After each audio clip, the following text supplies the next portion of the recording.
I've set the recording, so go ahead, Francis. Hello, everyone. Welcome to this 94th webinar on the Secret Doctrine. This webinar series is available on makara.us under the subheadings Mori Federation Webinars and Webinar Series in Progress. All episodes of this, the Secret Teachings of All Ages, and the Treatise on Cosmic Fire series are also available on YouTube. Just do a search for Francis Donald and the webinar series you'd like to view.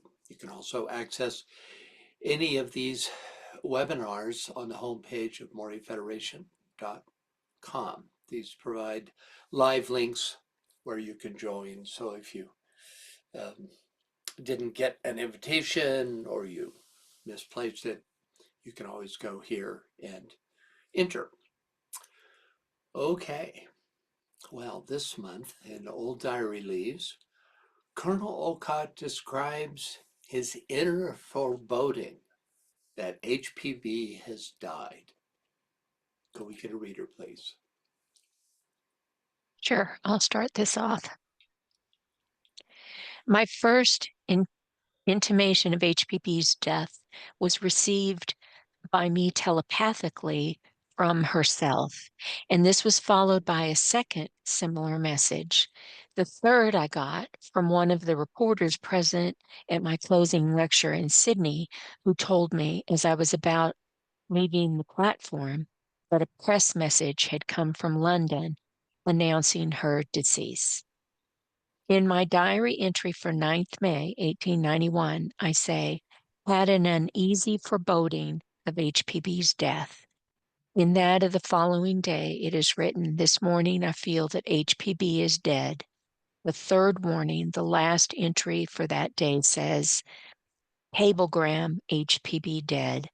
Only those who saw us together and knew of the close mystical tie between us can understand the sense of bereavement comes over me upon receipt of the direful news.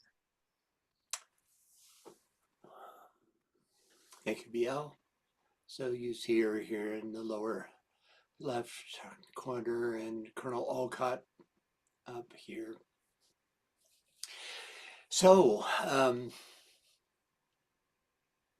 with this announcement of HPB's death, we'll say goodbye to our monthly quotes from Old Diary Leaves. And starting in next month, begin a new association with a biography entitled HPB, The Extraordinary Life and Influence of Helena Blavatsky. So there's a number of biographies. This is one of the best reviewed. It's said to provide a balanced and in-depth understanding of Blavatsky's life, so I thought it would be a good time to move over to Blavatsky. The Old Diary Leaves continues, but it has largely to do with the goings on of the Theosophical Society and Olcott's continued work in Adyar. So I thought we would kind of refresh this part of our webinar series with a new book. Okay, last time we finished the first verse of the 7th and final stanza in the Secret Doctrine, volume 1, with the study of the 6th of 7 celestial orders, about which HPB says, this 6th group, moreover, remains almost inseparable from man, who draws from it all but his highest and lowest principles, or his spirit and body, the 5 middle human principles being the very essence of those dhyanis. So here are the 5 middle principles formed by this great group of beings called the dhyanis. They're beings from the Deva kingdom that supply the source and substance of our intermediate bodies. Only the monad and the physical body lie outside this grouping. We then began verse 2 of stanza 7, which states, "The one ray multiplies the smaller rays. Life precedes form, and life survives the last atom of form, Sthula Sharira, external body. Through the countless rays, the life ray, the one, like a thread through many beads, pearls."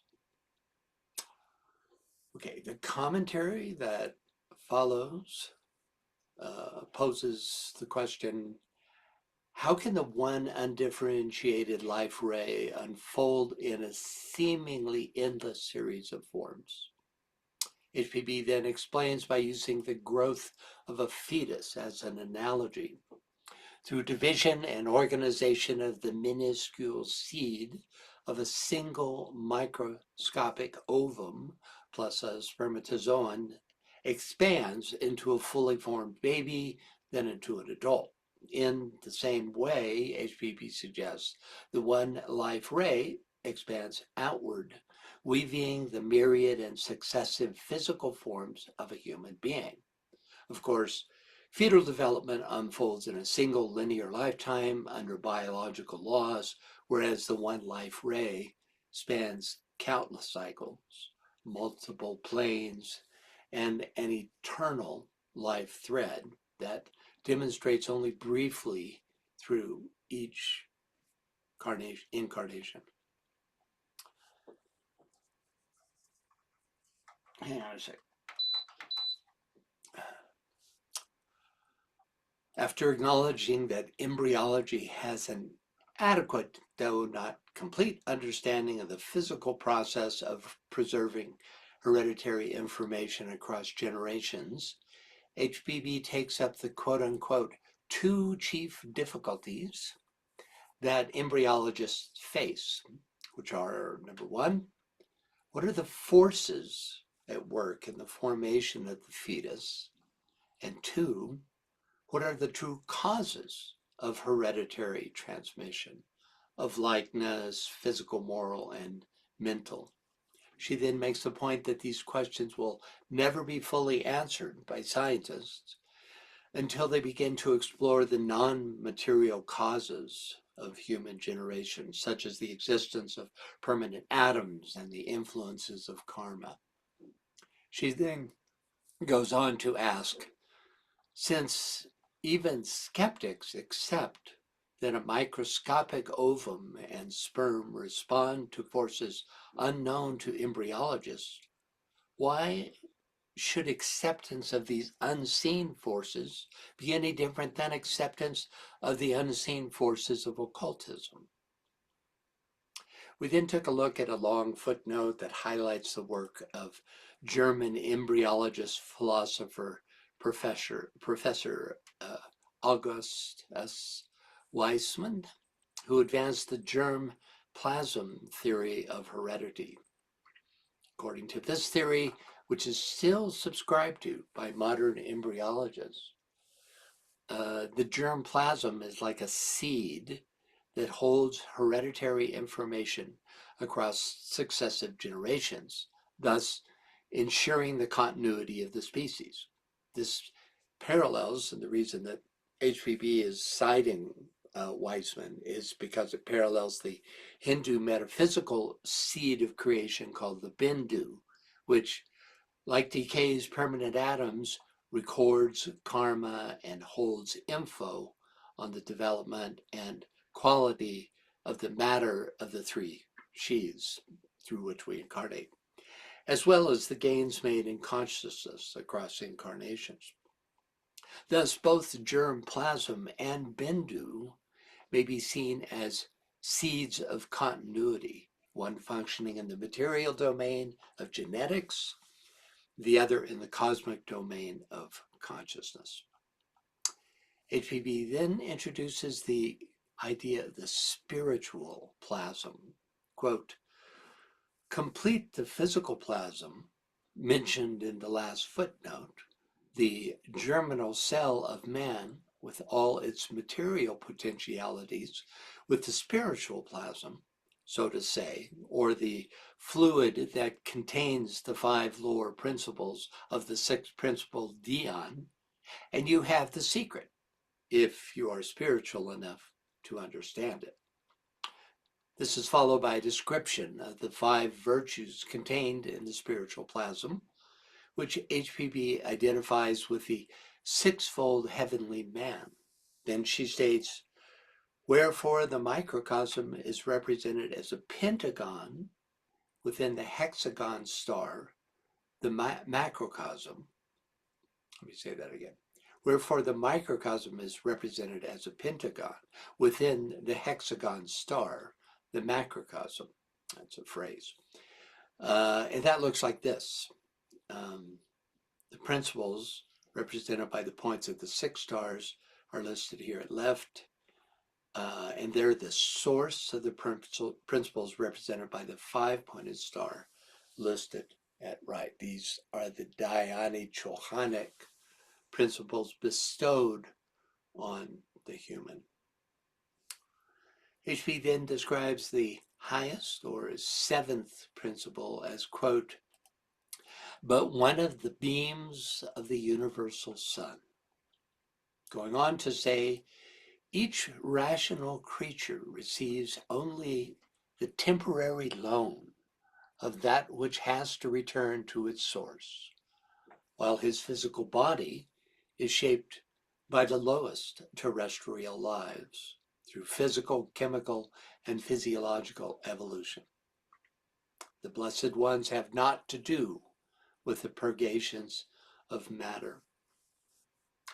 The author then summarizes the contributions made to the makeup of the human constitution by the solar and lunar Petries, saying in essence that each new planetary cycle begins with a wave of creative, semi-intelligent hosts called the Petries, who fashion the ethereal blueprint of humanity. These are followed by a second group of lesser Dion Chohans who draw on the mineral, plant, animal plasm and the laws of chemistry, physiology, embryology, etc., to build up the physical, etheric, and astral bodies.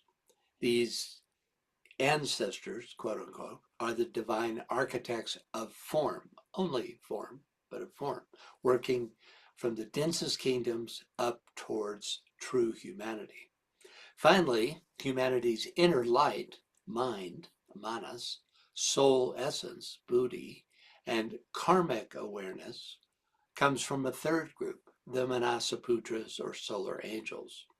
They infuse the prototype with self-reflection, ethical impulse, and spiritual aspiration. Together, these three streams, spiritual seed, elemental builder, and higher inspirer, explain how human beings emerge as a living synthesis of cosmic spirit, universal matter, and a guiding intelligence. And that pretty much takes us up to where we left off last time. I want to invite you, as I do every time, to ask questions whenever you have any at all. Even if they seem elementary, there will be somebody else in the group who who also is puzzled by whatever you're asking about. And also, anytime you want to make comments, go right ahead. So, BL. Barbara, go ahead. Yes, so I'm wondering how the blueprints of the causal body that are differentiated interact with the spiritual plasm. Well, the spiritual meaning, the monad, uh, the the monad sends forth an agent that we call the soul, this extraordinarily mysterious being who is you could say, the nurturing source of the causal body. That soul, that embryo of soul, which comes into being at differentiation, is overshadowed by the solar angel. So there, and who is a fully developed being on its own plane, right? And then through personality experience over eons of lifetimes, the soul uh, develops with the causal body, um, until such time that we can assume the stature, speaking in terms of consciousness, of that soul, in which time the solar angel is released from its uh, commitment to overshadow the human being. Um, the monad stays on its own plane, and that the relationship between the now soul infused being, because it's no longer a personality, uh, and the monad begins. And through mastership and chohanship, fifth and sixth initiations, that develops until the indwelling jiva, that spark that is planted initially by the Manasaputras, returns to monadic consciousness, to the monadic plane. And yeah, and then at that point, she has moved beyond the human kingdom and has fulfilled its the journey home. Does that answer your question? Oh, I have a follow-up, but yeah, that was very helpful. Just as a follow-up, how do the skandhas and karmic influences enter into the picture? Yeah, let me, okay, I have to remember, I'm blanking on the skandhas.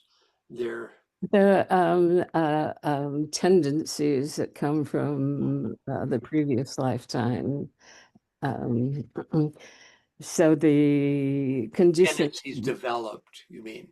either positive or negative. Right, right. So what do those and karma, what do the skandhas or skandhus, as you say, and karma fit into the picture? How do they, is that what you're saying?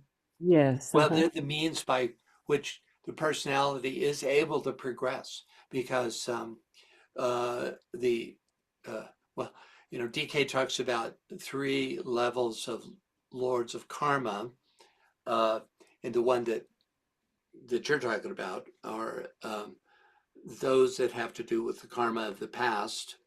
In other words, karma that uh, is accrued over the lifetimes, inevitably, of course, uh, and the fact that karma can be worked off allows for a path of growth, and also for the release of the binding energy that the karmic bond creates.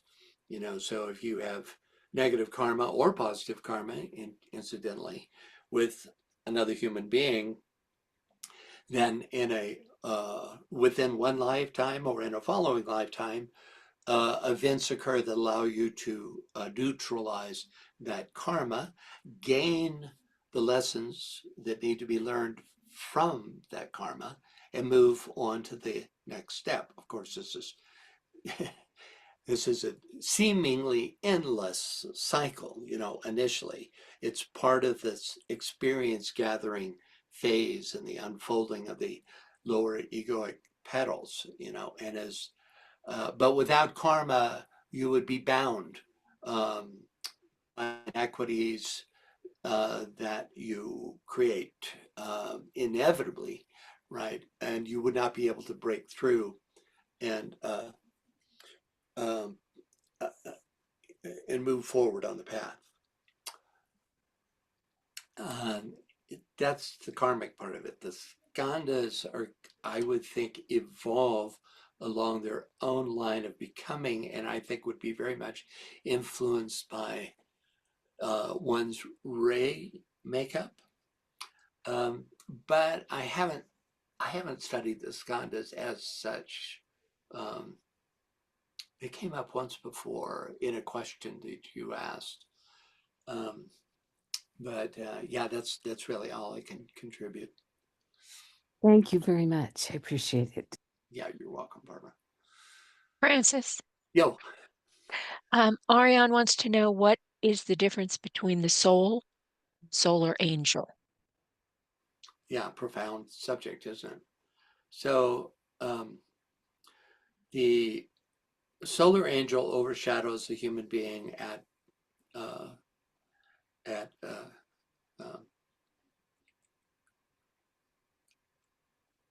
I've been stumbling over this word now for the last while. At individualization, I don't know why. At individualization, which happens depending on when your soul, when you enter the human kingdom. For some, that's as early as the moon chain, and for others, it's late. The last group came through, and during the Atlantean root race. The bulk of humanity came through in the middle of the Lemurian root race, which time the solar angel overshadowed the animal man and planted the spark of mind. At that moment, the egoic body was formed, the egoic lotus, which is a fully undeveloped, closed lotus. And the consciousness that overshadows that lotus is called the soul. And that is developed in tandem with human experience as one's personality develops and the petals of the egoic lotus are unfolded.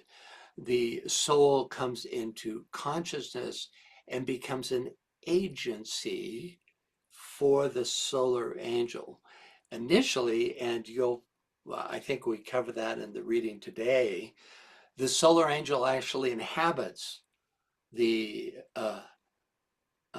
newly formed individualized human being rather than the impress of the soul through manas, because there is as yet no demonstrable manas at that point. But as humans develop their lower quaternary, the solar angel itself retreats, and of course by this time has for everyone retreated, and the soul becomes the agency by which the personality gains its understanding of the higher realms. Okay, anybody else? Good questions. All right, so let's see, where are we here? Okay. Next up, could we get a reader, please? Yes, Barbara, can you read that for us, please?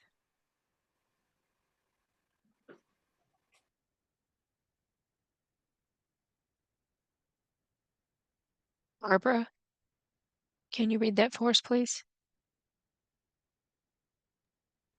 Sorry, I had trouble unmuting.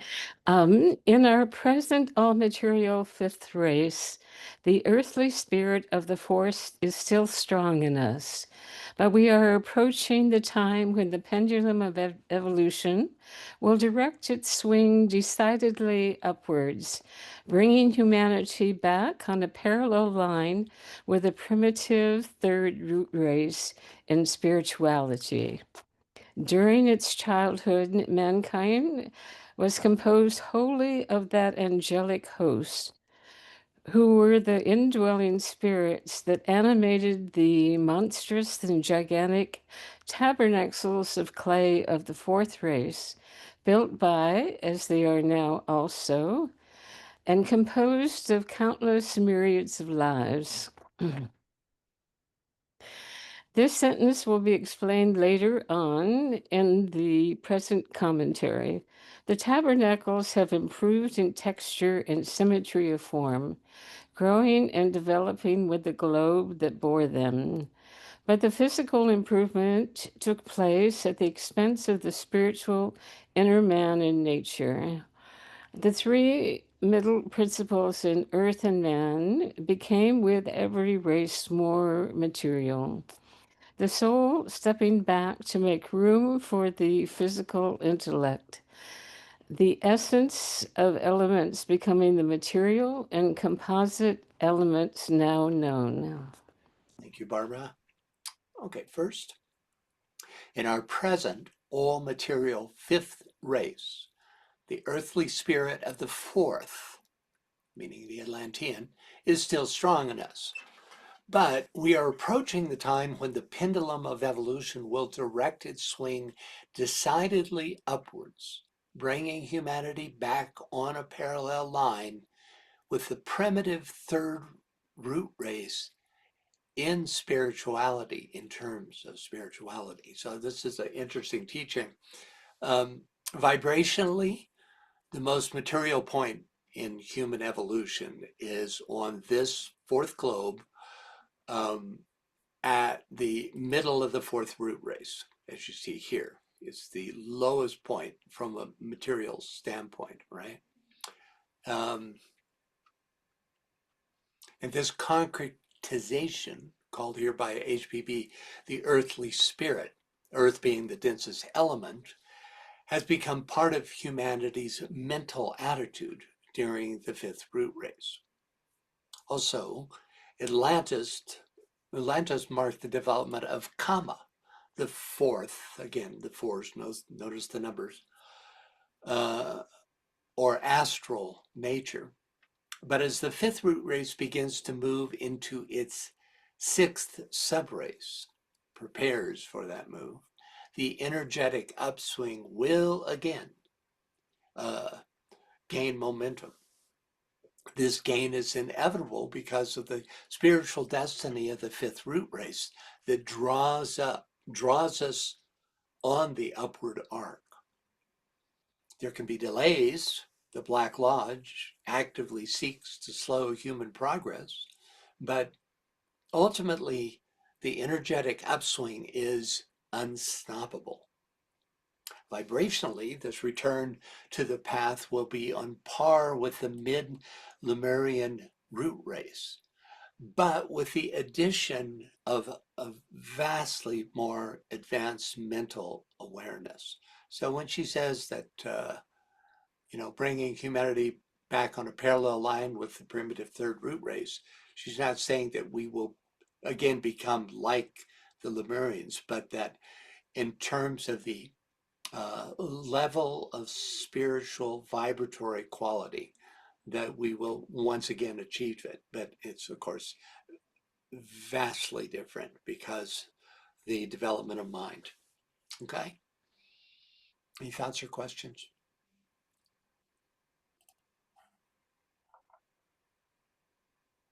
Okay.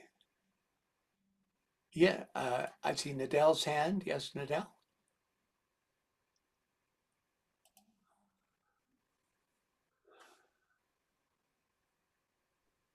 Am I Go ahead. unmuted? Yeah. Oh, okay. Okay. I was having trouble unmuting. Um, why, now that we're in the fifth root race, is this, I guess, why wasn't the fifth sub race of the fourth root race the beginning of the upswing? Since wouldn't that sort of be Yeah. beyond that middle point? Well, a couple of reasons. First of all, technically, yes, there was a shift at that time, but there was also, and probably because of this, reaching that midway point and the beginning of the upward parabola. And by the way, that marked the time when the door to incarnation closed, the entrance into the fifth subrace of the Atlantean root race. I think it was called the Mongolian subrace. These Atlantean root races were named. But the main reason that there wasn't a significant advancement made is because the Black Lodge was able to assert itself to an unprecedented degree because of the lack of mental development. And people just simply responded to the vibratory influx of the negative influences of the Black Lodge.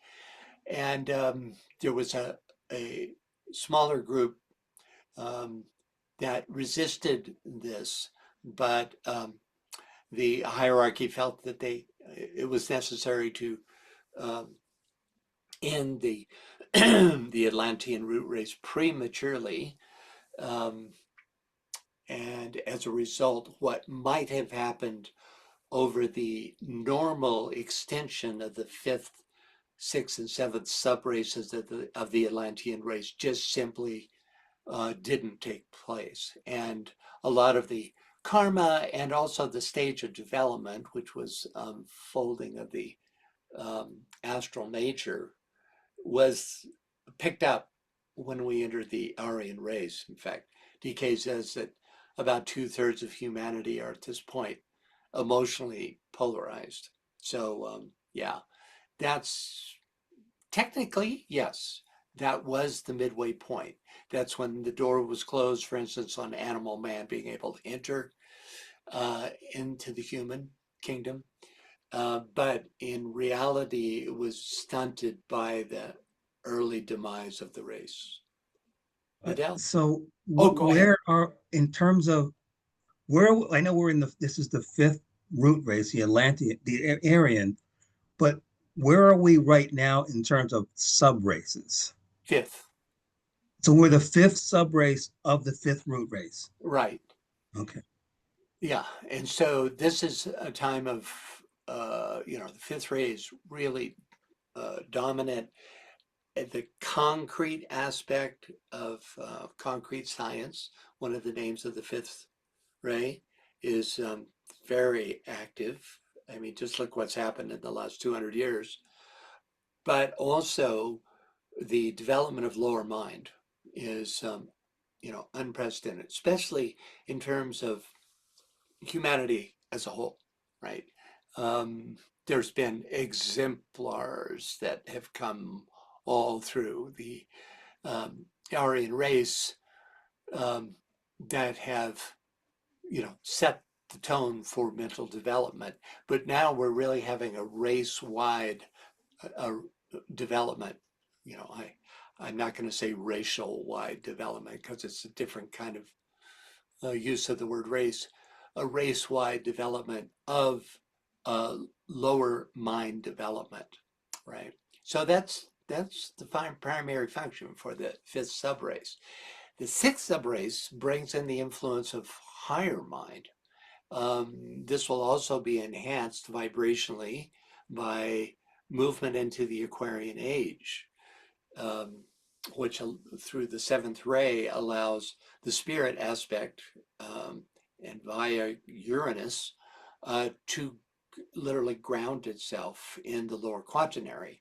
So that will be enhanced by that, though true sixth subrace beings won't be the norm, for some time. And DK doesn't tell us exactly, he doesn't give us that relationship, but these root races last millions of years. And so we can assume the subraces also last,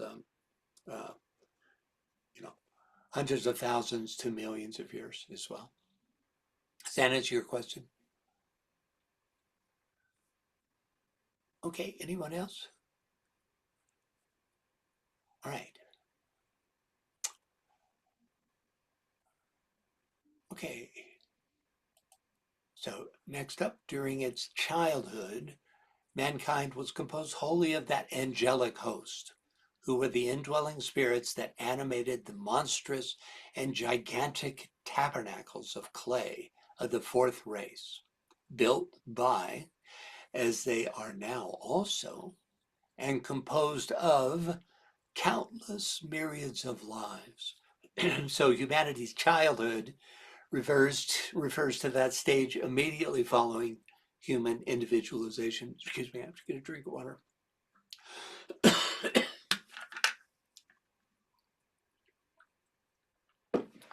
So it falls immediately on human individualization when our causal bodies had only just come into being.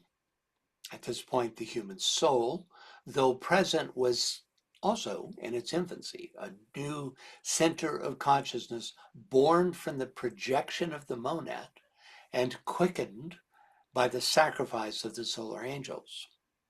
Because the causal body was embryonic and the human ego not yet capable of self-directed activity, it was the solar angels themselves who inhabited our physical forms and directly bore the burden of developing our infant level consciousness. They were the quote unquote indwelling spirits that animated and guided early humanity, impressing on our consciousness the archetype of what we were destined to become.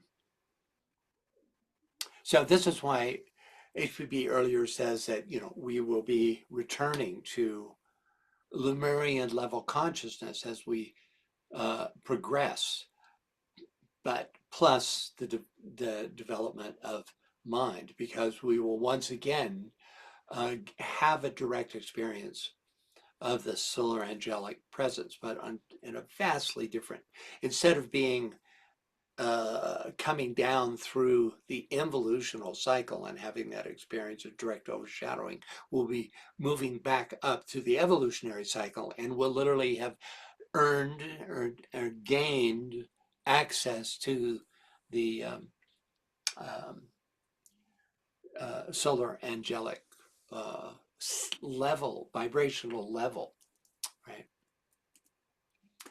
Okay, so in these early times, the human soul was a synthesis of three streams: the divine spark of the monad, anchoring itself in higher manas, the inspiration and overshadowing of the solar angels, and the slow, very, very slow at first, accumulation of experience through the evolving personality. Only as the lower vehicles gradually matured over a seemingly endless series of incarnations did the soul begin to unfold its own power and assume the role of true mediator between spirit and form. And as the soul grows, then ascension into the middle tier of petals becomes possible. As to the quote, monstrous, let's see, where is it? Yeah, the monstrous and gigantic tabernacles of clay, unquote. The physical bodies of the Lemurian Atlantean root races were gigantic because both the earth and humanity were still in a dense formative stage. The planet's matter was more etheric and less condensed, and the astral prototypes of human forms were, according to DK and HPB, vast in scale. To function in that formative environment, the lunar Petries built huge, coarse bodies suited to survival in those environing conditions. As the earth solidified and consciousness was refined, human forms naturally became smaller, more proportioned, and responsive to the awakening soul. During the fifth subrace of the Atlantean root race, humanity, it is said, assumed proportions much like those of the present day. HPB further develops this concept later in her commentary. Okay, next. The tabernacles have improved in texture and symmetry of form, growing and developing with the globe that bore them. But the physical improvement took place at the expense of the spiritual inner man and nature. So, well, it's all progressive, right? It's all evolutionary.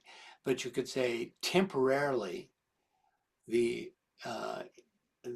orientation to the physical took place at the expense of the inner man.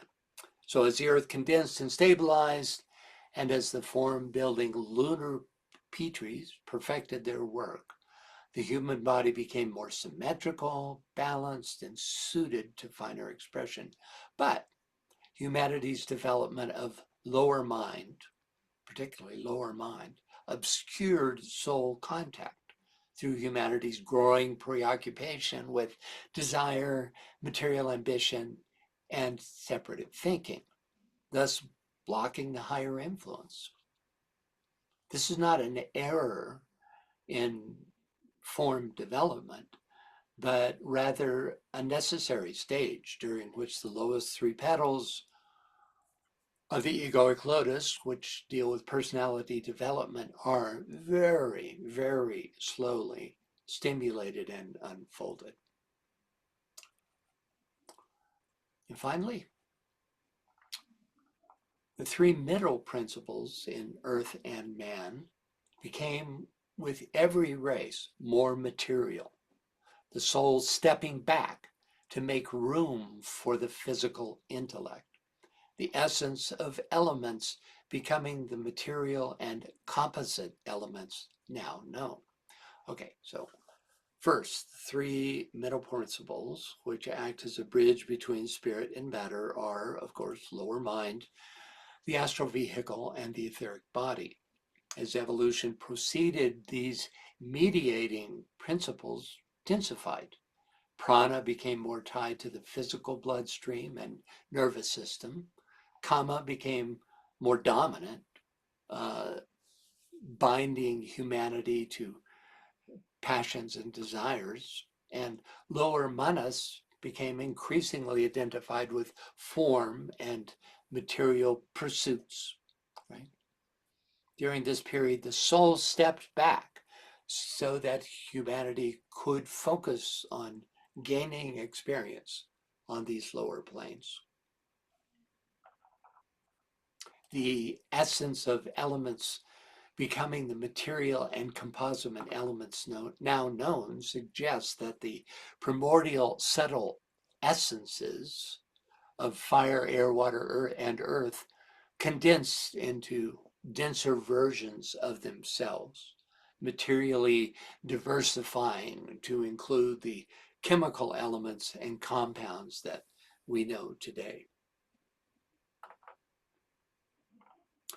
And next we have the footnote, which is referenced by the phrase built by, as they are now also, and composed of countless myriads of lives. So could we get a reader, please? Yes, Heliosol, will you read that for us, please? Can you unmute yourself? Heliosol? Let me check what's going on.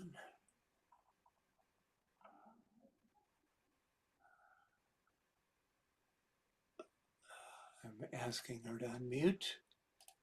No, Yeah, I'm asking her to unmute too, and I have it set so that they should be able to unmute themselves, but yeah, I'm, that's always I'm good. not sure what's going on. Oh, she could have stepped out for a refill on her cup of soma or something.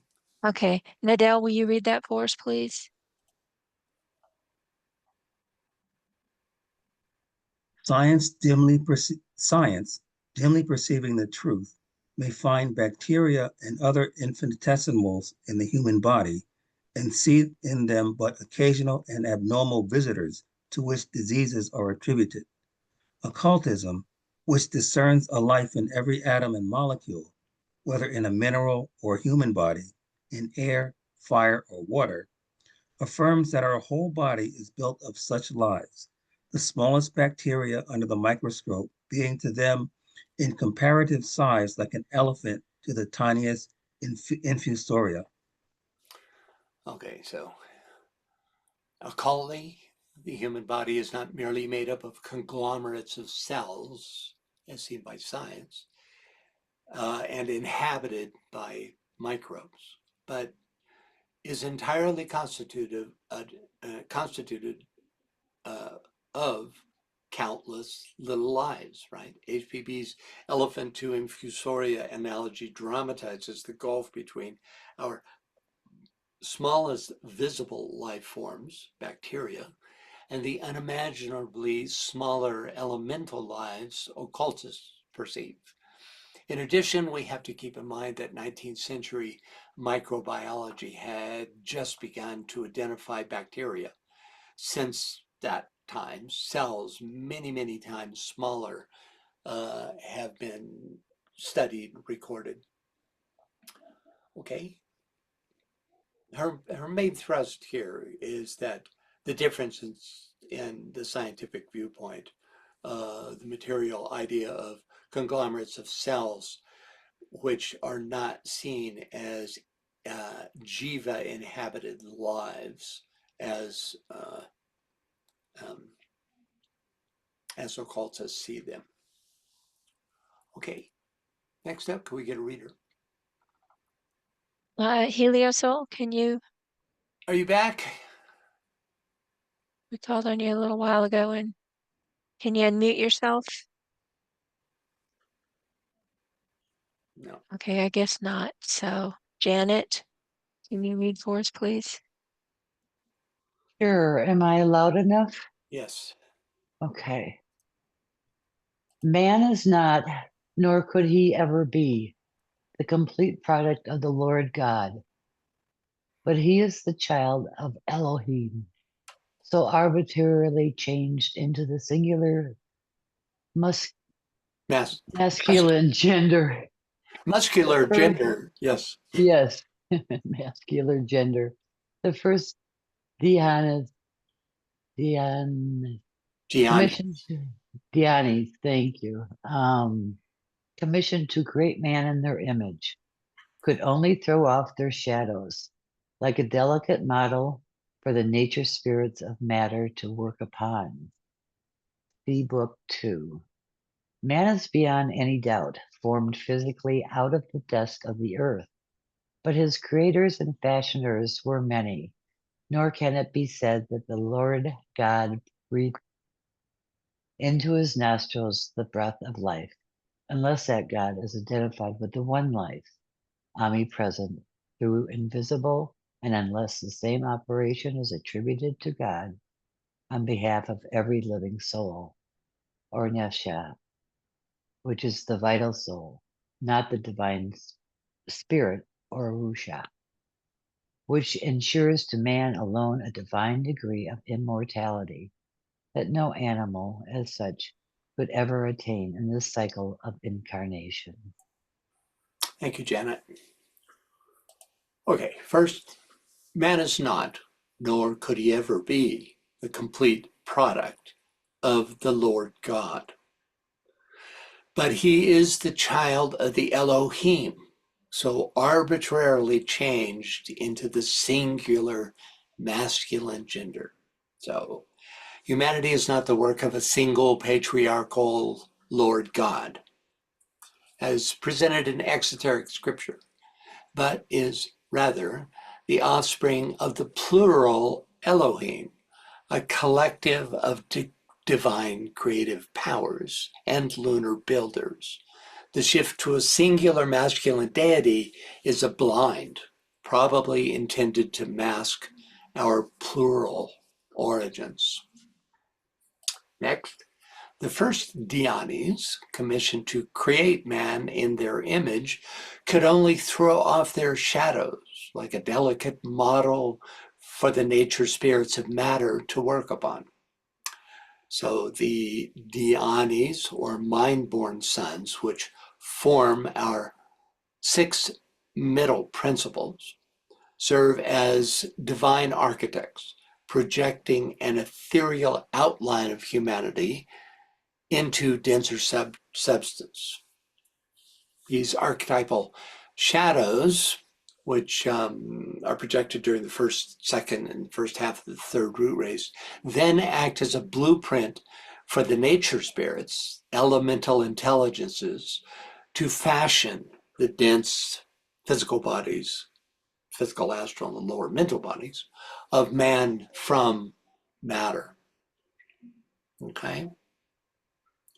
This is the group of Dhyanis that's being discussed here, who through their projection create the blueprint or the archetype of the 5 principles of a human being. Next, man is beyond any doubt formed physically out of the dust of the earth, but his creators and fashioners were many. So, human spiritual prototypes are first cast by high-order Dhyan Chohans called mind-born sons. The resulting formless shadows serve as blueprints for the Petri groups, or nature spirits, devas of a lesser degree, to mold into dense bodies.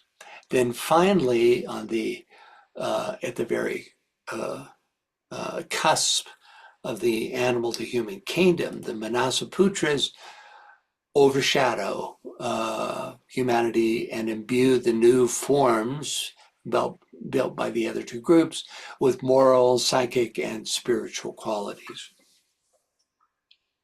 And finally, nor can it be said that the Lord God breathed into his nostrils the breath of life, unless that God is identified with the one life, omnipresent though invisible, and unless the same operation is attributed to God on behalf of every living soul, or nephesh, which is the vital soul, not the divine spirit, or ruach, which ensures to man alone a divine degree of immortality that no animal as such could ever attain in this cycle of incarnation.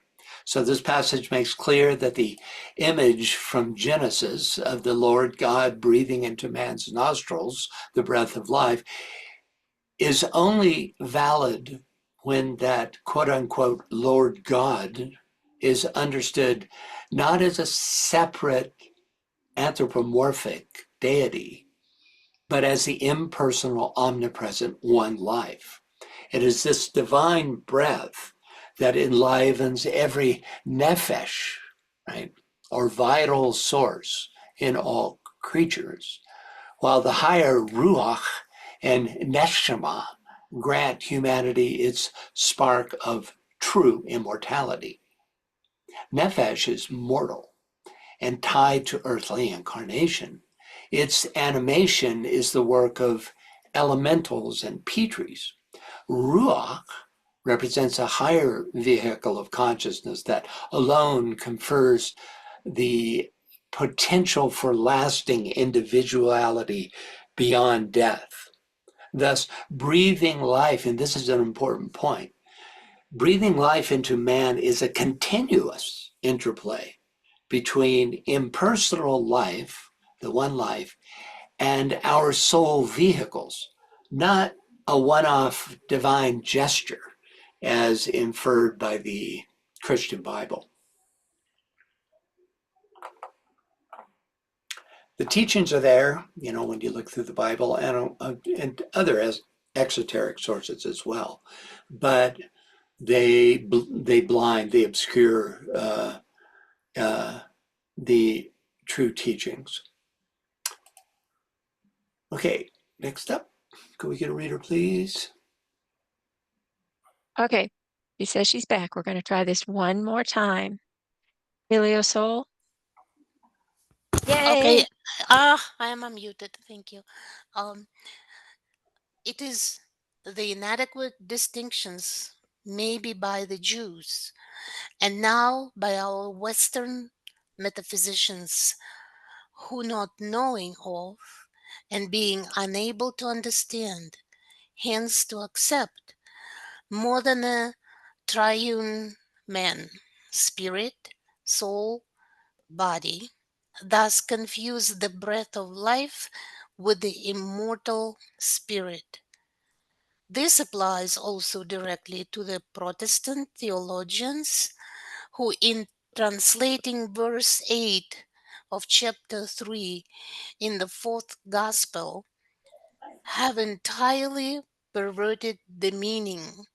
Indeed, the verse is made to say, "The wind bloweth where it listeth," instead of "the Spirit goeth where it willeth," as in the original and also in the translation of the Greek Eastern Church.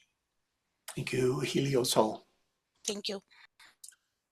I think it's Rini, isn't it? Isn't it the name you like to go by? Rini. Okay, so reducing humanity to only spirit, soul, body, and conflating the breath of life with immortal spirit stems from Hebrew and Protestant literalism. Also, Protestant translators obscured John 3, verse 8 by rendering the Greek word for spirit, pneuma, as wind. So, yeah, that's straightforward enough. Let's take a look at the first half of the footnote referenced by the term immortal spirit. Can we get a reader, please? This footnote goes more deeply into the subject we've been reading about. Michelle, can you read that, please? Sure. One sec. The learned and very philosophical author of The New Aspects of Life would impress upon his reader that the nephesh, chaya, living soul, according to the Hebrews, proceeded from and was produced by the infusion of the spirit or breath of life into the quickening body of man, and was to supersede and take the place of that spirit in the thus constituted self, so that the spirit passed into, was lost sight of, and disappeared in the living soul. The human body, he thinks, ought to be viewed as a matrix in which and from which the soul, which he seems to place higher than the spirit, is developed, considered functionally and from the standpoint of activity. The soul stands undeniably higher in this finite and conditioned world of Maya. The soul, he says, is ultimately produced from the animated body of man. Thus, the author identifies spirit, Atma, simply with the breath of life. The Eastern occultists will demur to this statement, for it is based on the erroneous conception that prana and Atma and Jivatma are one and the same thing. Thank you, Michelle.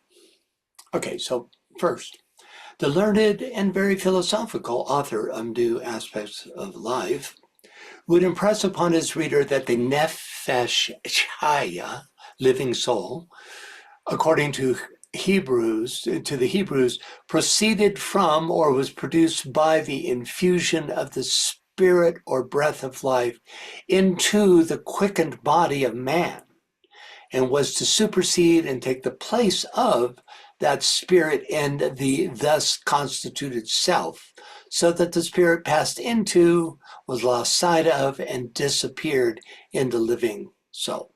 Okay, so first of all, New Aspects of Life and Religion by Henry Pratt was published in 1886, just in time for inclusion in the Secret Doctrine. His subtitle, which you can see at lower left, is The Primitive Spiritual, Occult, and Natural Kabbalah. Pratt wrote New Aspects to serve as a bridge between Hindu mystical thought and occult doctrine. As to HPB's passage on Pratt's interpretation, in Hebrew, nefesh chahaya literally means living soul. It appears in Genesis 2:7, where God breathes the ruach, or spirit of life, into the formed body of man, and man becomes a nefesh chahaya, or chiaya. I don't know how to pronounce that. Chaya.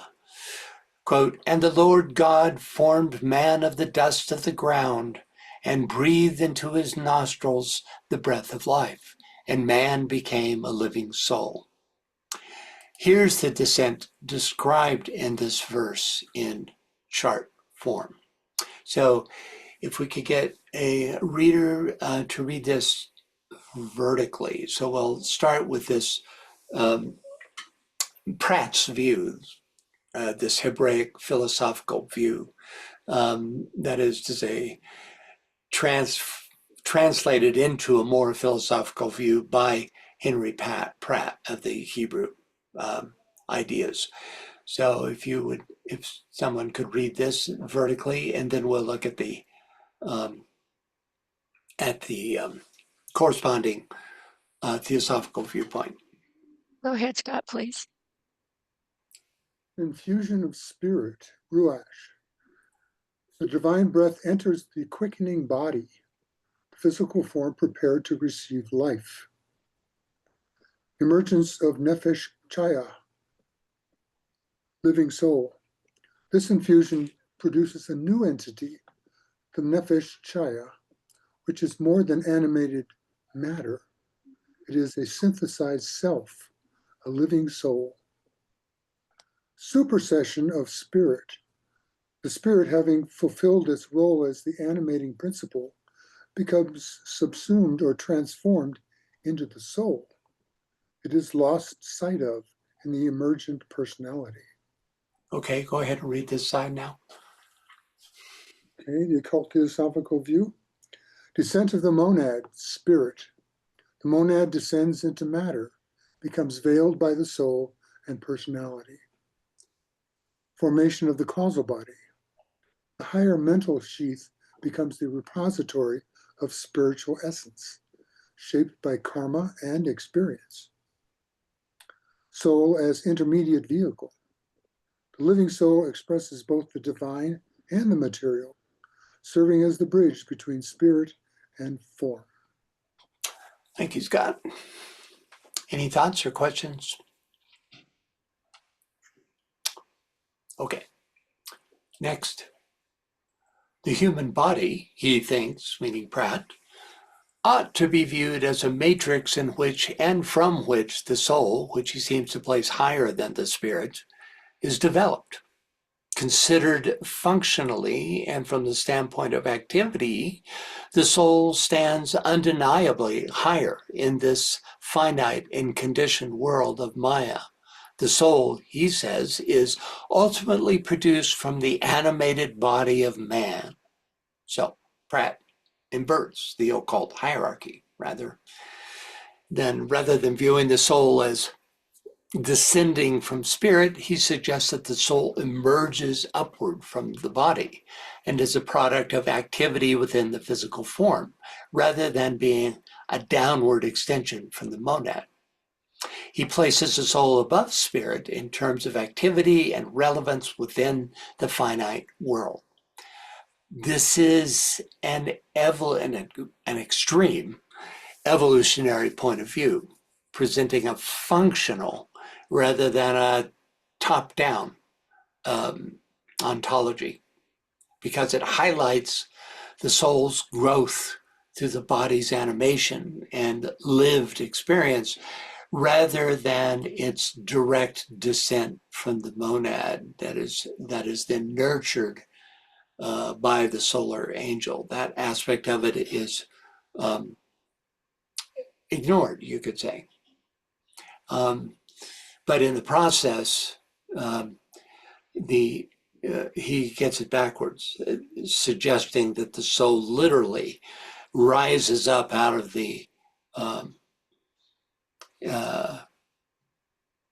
of our work within the lower quaternary, right? It's in some ways an understandable mistake, but their cause never happens from below. You never have a causal source in the lower expression, right? And that's where it's occultly just in error, right? Okay, finally, Thus, the author identifies spirit, atma, simply with the breath of life. So this whole thing is, a further exploration of this idea of, where is the breath of life, right? What's its source? The Eastern occultist will demur, which just means disagree, to this statement, for it is based on the erroneous conception that prana and atma, or jivatma, are one and the same thing. Truly absurd idea. So HPB defines the breath of life as prana, the vital source that animates the body at birth, and here warns against confusing this vital energy with that higher form of breath of life, which comes from Atma, or spiritual essence. Pratt, on the other hand, defines the breath of life as the animating force through which the soul is developed by the body. Not surprisingly, DK gives a very different definition, describing the breath of life as that rhythmic inflow of vital soul energy, which produces consciousness. In Pratt's defense, DK teaches that the human soul, distinct from the solar angel, does grow in power and influence as the egoic lotus unfolds. Pratt's mistakes come from a lack of awareness of both the solar angel's role and of the fact that the soul has its source in the monad. Yes, Barbara.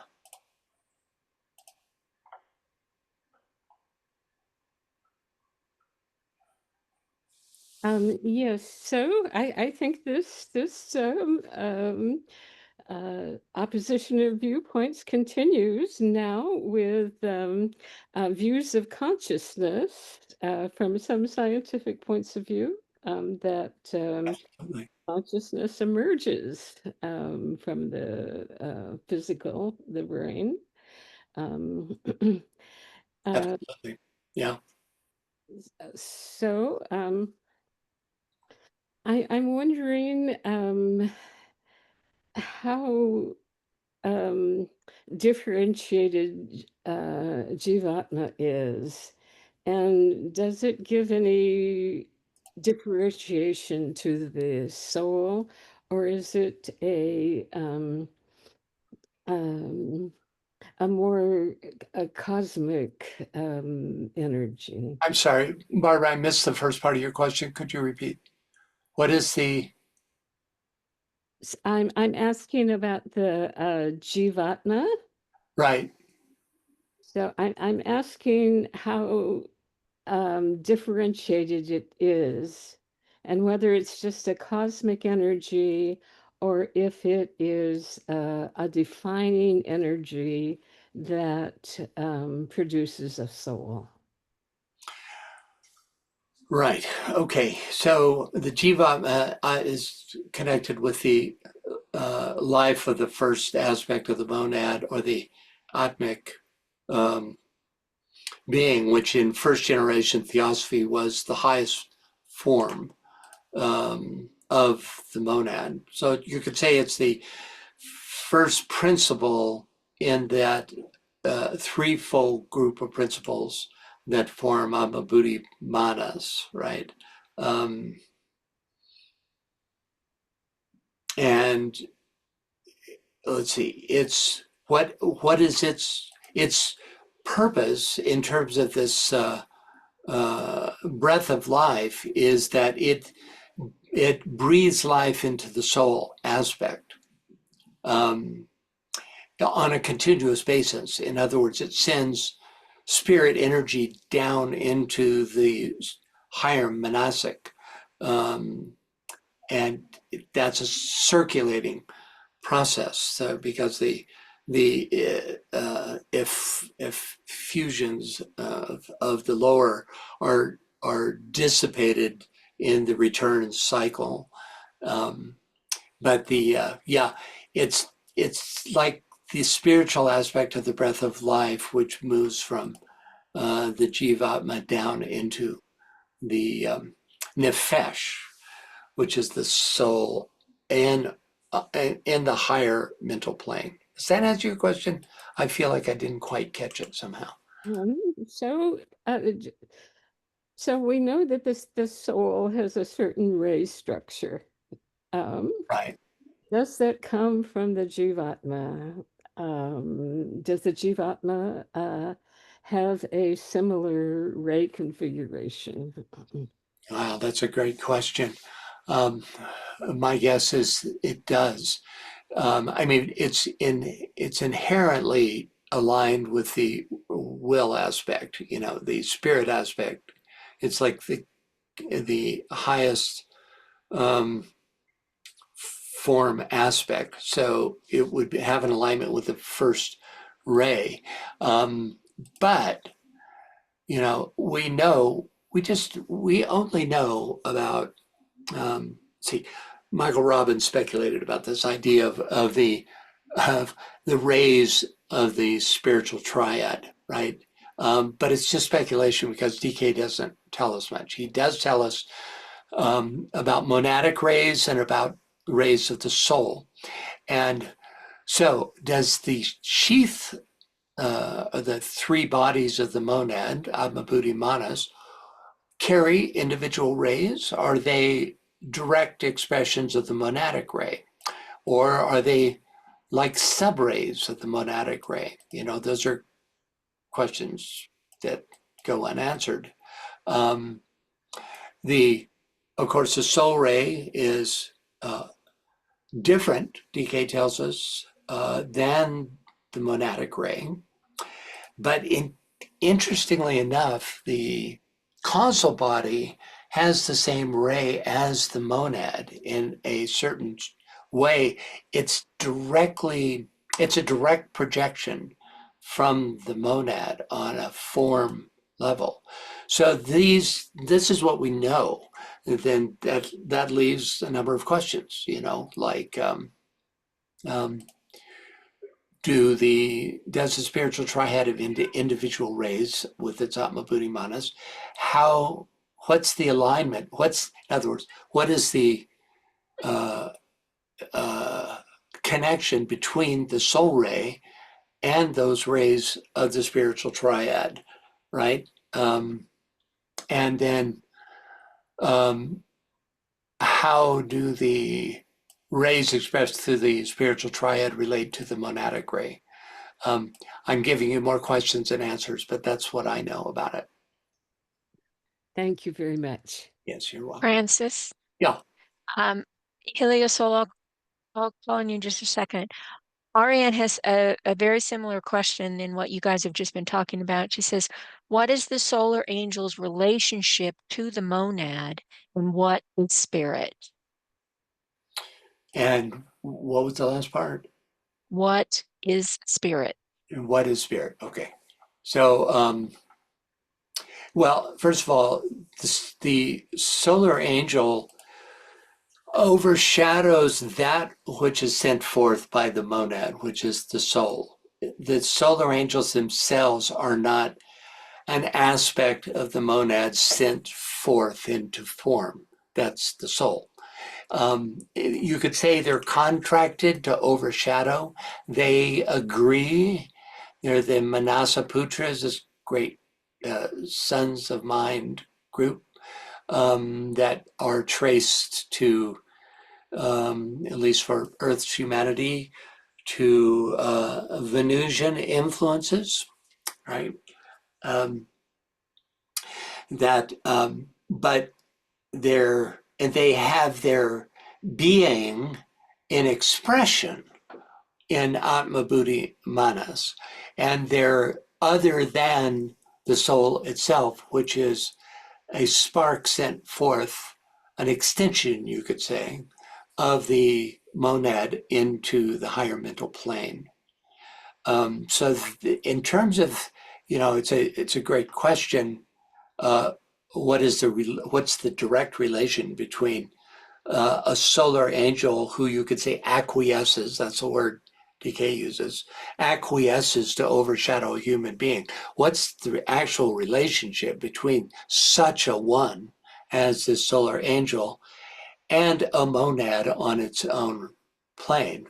And I would say that it's has to do with that fundamental yin-yang quality between the human line of progression and the Davic line of progression, because ultimately these solar angels are high Davic beings that have achieved at least the level of master of wisdom, and have acquiesced or agreed to overshadow that fragment of itself that is sent forth by the monad, to inspire, to nurture the soul into consciousness, into an expression, being an expression of consciousness of the indwelling spark of the human being. Okay, see, oh yeah, and then what is spirit? Spirit is, just generally speaking, in DK speak, spirit is used in every religion, right? It means different things.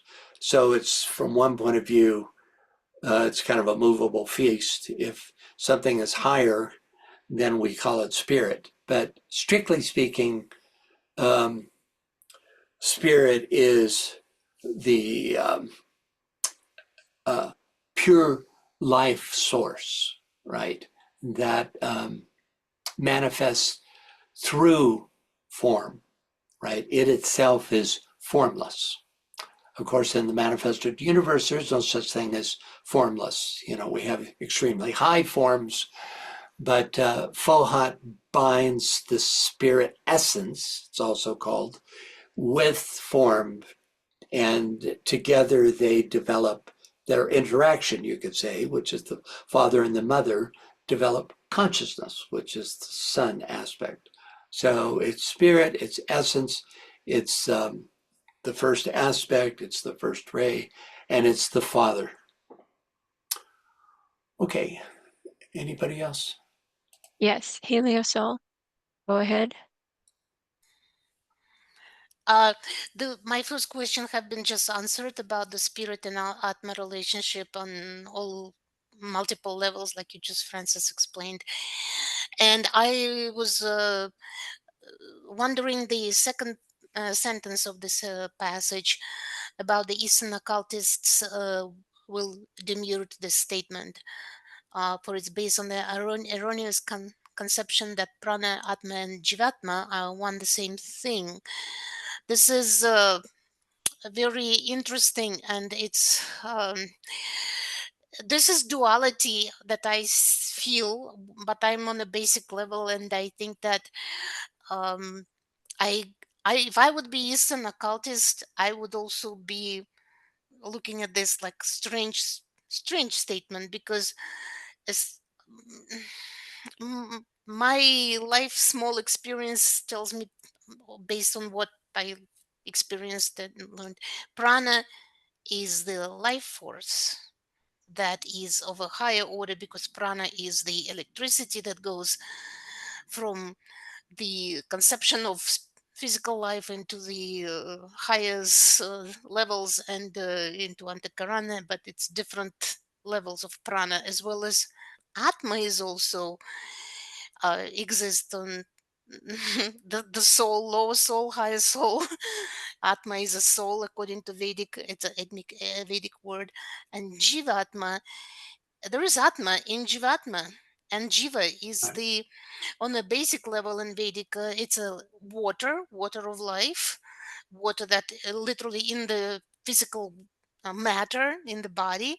Yeah. And the Jiva on a higher level, it's what feeds the higher level uh, of existence of the bodies, spiritual bodies. So, what is spirit? Atma, simply the breath of life, and prana and atma and jivatma could be the same in certain level, Yeah. but on Right. the other levels they are different. Does Yeah. it make sense? Yeah. That's I how mean, I. her whole argument here in this footnote, using Henry Pratt, kind of is the butt of her to create her argument, is a misunderstanding of what levels are being discussed, or what levels the breath of life is being implemented on. You could say, we have solar and planetary prana, plus every sentient being has its own pranic emanations, right? That solar prana is directly absorbed by our etheric bodies, and it becomes literally the source of outer life for our physical beings, right? But what is that essence that's being absorbed, right? It's, we call it prana in relation to the physical vehicle because it animates the physical vehicle. But is it really different, except for in expression, than the higher prana that's sent out by the spiritual triad, the breath of life that animates the soul? Exactly. Yeah, Exactly. It's a good question because the prana is a prana, and yeah, then yeah. it distributes what it needs to every level. Uh, any, let's say, appropriate pranas component or whatever the frequencies, lights or electricity, it's just self-intelligent substance that works for everybody and everything, and it knows what to direct, when to direct, and where to direct. Right. I think, I don't know. It's a problem with language. We don't have English doesn't have um, a vocabulary that's developed enough to express the nuances. But in this conversation, we can say that this idea, which is called the breath of life, demonstrates at both levels, and probably a number of intermediate levels as well, which is, at the highest level, it's that which is breathed forth by the monadic vehicle into the soul, right? And then at physical etheric levels, uh, it's that essence transformed into physical vitality, right? Right, vitality. This is what you just speaking, and it's really kind of like start coming in that it's the the prana enlivening. It's like we will use the word activating, but how does activation happen? Something get injected, something get presented. Yeah. So what you just said, it's just really kind of had the run, the home run. Thank you. Right. But what you brought to mind when you asked the question is that, what is that flame, that point that exists in the center of, that pranic extension that we call vitality? Isn't it the same? That composes the higher version of the breath of life. All of this is taking place on the cosmic physical plane. So it's a physical, energetic that's being emanated in both cases, but at different levels. Thank you. Thank you. Anyone else? Okay.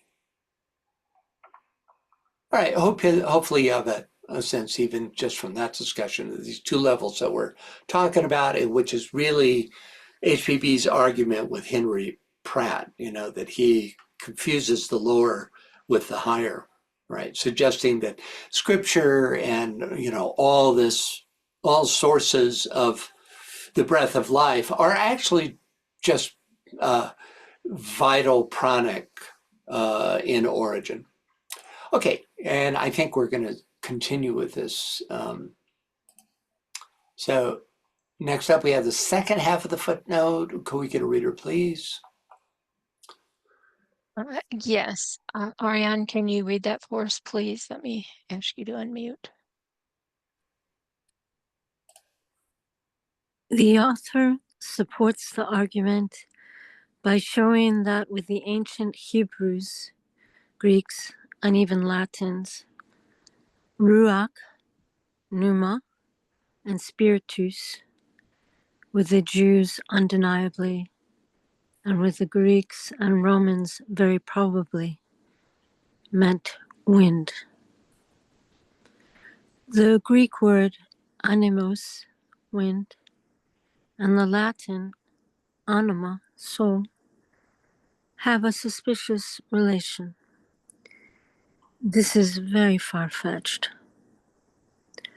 A legitimate battlefield for deciding this question is hardly to be found, since Mr. Pratt seems to be a practical, matter-of-fact metaphysician, a kind of Kabbalist positivist, and the Eastern metaphysicians, especially the Vedantins, are all idealists. The occultists are also of the extreme esoteric Vedantin school, and they call the one life Parabrahm, the great breath and the whirlwind.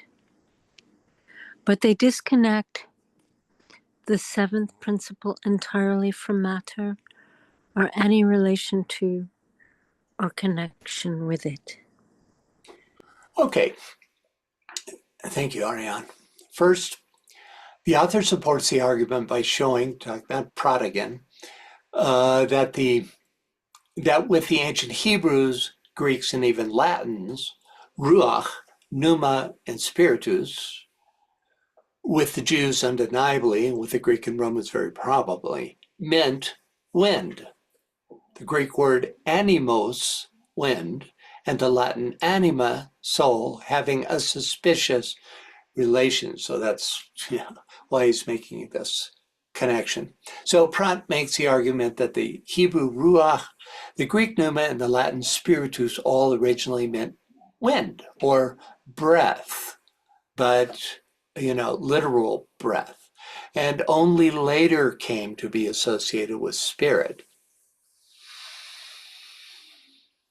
But the link between the words animos, wind, and anima, soul, actually takes it in the other direction. It reinforces the idea that the ancients saw the soul as the breath of life, invisible, moving, and vital. But Pratt believed that the link between animus and anima grounds metaphysics in the physical experience of breath through which the soul develops out of physical experience. Okay, next. This is very far-fetched. A legitimate battlefield for deciding this question is hardly to be found, since Mr. Pratt seems to be a practical, matter-of-fact metaphysician, a kind of Kabbalist positivist, and the Eastern metaphysicians, especially the Vedantins, are all idealists. So what HPP considers far-fetched is Pratt's attempt to align his model of soul formation and therefore this source of breath, where the soul arises from the body, with Vedantic philosophy, which holds that the soul emanates from spirit and precedes physical form. This, it kind of has an obvious, I'm going to look up the word positivist here. My guess is that it has to do with the material origin, inherent of the philosophical or legal theories of positivism. That tells us nothing. Let me see. Hang on a sec. See what positivism brings us. Philosophical system that holds that every rationally justified assertion can be scientifically verified. That's what I figured. Or is capable of logical or mathematical proof. So that makes it clear what she's saying when she calls Pratt a kind of Kabbalistic positivist, right? He's like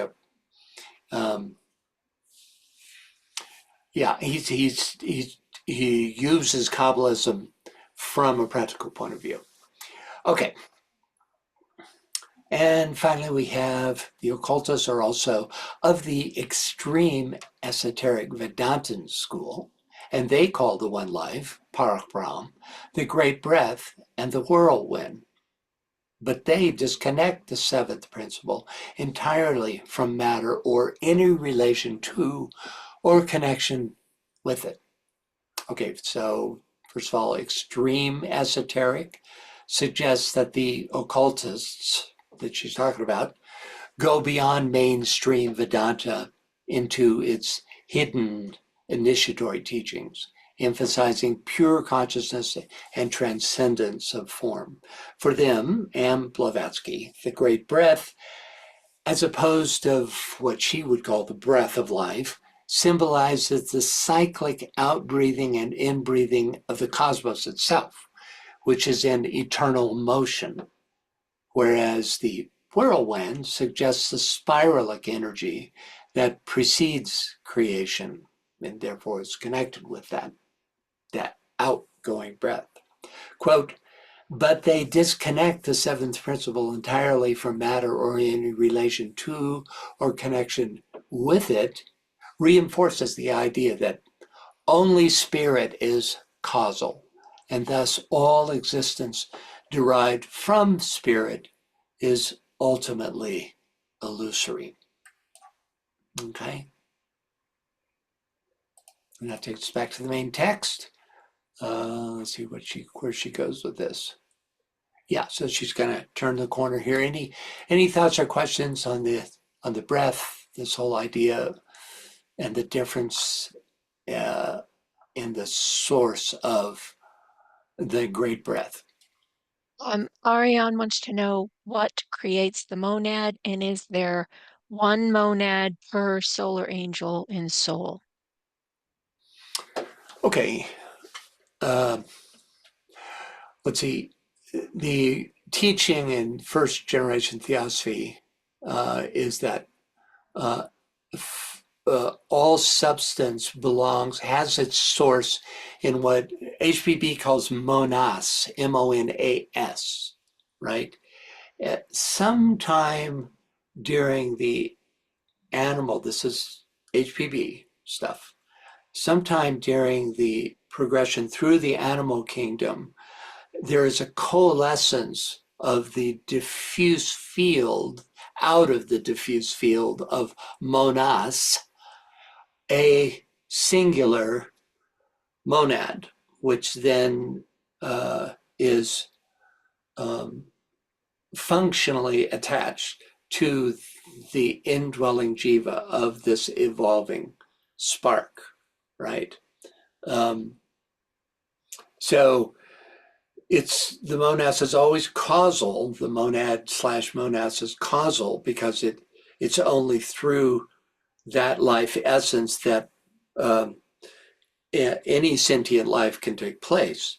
But there is a coalescence that happens at a certain point where our perception is that we have a singular monad. I say our perception because, even with souls, DK says there is no thy soul and my soul because it's a soul field. So you have group consciousness, and at monadic levels, you have identification with the one that is at such an absolute level, or what I should say is at such an advanced level that it far supersedes any sense of singularity in terms of consciousness. So having a monad is a strictly human point of view. Okay. Let's see, was there other part of that question? I think there was. Let's see. Oh yeah. What creates the monad, and is there one monad per solar angel in soul? Okay, well, a solar angel is only tangentially connected with human evolution. They acquiesce to overshadow, and then the contract is fulfilled, you could say, and they move on their way. They were never us, whereas the soul is our very higher self, right? So let me pull this up again. Yeah. So I would speculate that these solar angels in their own line of evolution also have a monadic essence, and that at some point it's perceived as singular, right? And then when you say and soul, well, it's a very different question here. The soul is sent forth by the monad, right, in order to fulfill the process of um, of creating and filling out the egoic lotus, going through the egoic lotus experience in order to become one with the soul and then establish a direct relation with the monad. So they're quite different. The two questions you get in both cases, I would say there is a perceived single monad. Okay. Anybody else? Yes, Heliosol. Go ahead. These words in the first sentence of this passage, the animos, as interpreted as wind in the Greek language, and anima as soul in Latin. Well, it looks like two different, not just soul. It's two different words. Like if you know the languages a little bit, I'm not big expert, but I dabbled a little, and it's different words. Well, the question is it a different root in Latin? Henry Pratt is making the argument that because No, they're similar, so you're saying they're different, yeah, no, they're similar, but they're different different roots. because animos, it's the root is anem, and in anima the root is anim, and one letter makes the difference. Yeah. Anim, Okay. anim is Yeah. animalistic. Anima, it's I would attribute it to the soul Yeah. that is in the body, what I call it's in the animation. And animo as a wind, on a wind could be here meaning something that moves like air. So Yeah. maybe it's without like what we call without the body. Right. Yeah. So, when you're trying to reinforce your point of view, as Henry Pratt was, my guess is that he grabbed at the seeming linguistic similarity between these two words as a way, Yeah. yeah. So And if I could speak Francis? Russian, I know we're sorry. out of time. Yeah. Yeah, I Yeah, know. well, Yeah. that too. But what I was going to say was, I don't believe that Greek has its roots in the uh, Roman language or the Yes, and Italian. actually They're different. they're different. Greek and Latin. Latin is two different languages. Yeah. Absolutely. That's a good point. Exactly. Yeah, it's not. They're not part of the same roots. Yeah. And it's important to, that you realize that HPB is not teaching that similarity. She's saying that Pratt used that similarity in order to put forward his theory, and therefore to materialize the whole idea of the breath. But we're going to have to pull the plug there. It's I fantastic. just want to tell you a joke. If Yelena Okay. Petrovna Elaine does a Blavatsky joke. right now, if she, we can make a joke in Russian language about that, it just would be very funny, and she would agree. I'm not gonna say that because no one understand. I'll just, But there is I'll a just, joke. Okay. yeah, because when two things seemingly related, but they are not really relatives, there is certain expression in Russian language. That's it. She would say that probably. Okay. Thank you. Appreciate your interest very much, and all of you. It's a great conversation today. I much appreciate it. And let's see. This Friday is Right. the second treatise on cosmic fire for this month. I hope At 7 p.m. 7 p.m. GMT. Yeah, and it's very related to the Secret Doctrine. They're both sort of the root teaching of first and second generation theosophy. So I hope to see you there. And other announcements? The next STOA is on the 2nd of November, and that will be at 8 p.m. GMT. So we changed GMT because we've moved into our winter time for most of us at that point. So in essence, as Francis was saying last time, whatever our local time is should be the same, but just keep in mind it's 8 p.m. GMT for STOA on 2 November, and then the next Secret Doctrine, it's 16 November, which will also be at 8 p.m. Outstanding. Okay, I'm going to read this last chat. Yeah, okay. Thank you all very much for coming, and we'll see you next time. Thank you, everybody. Goodbye. Bye-bye.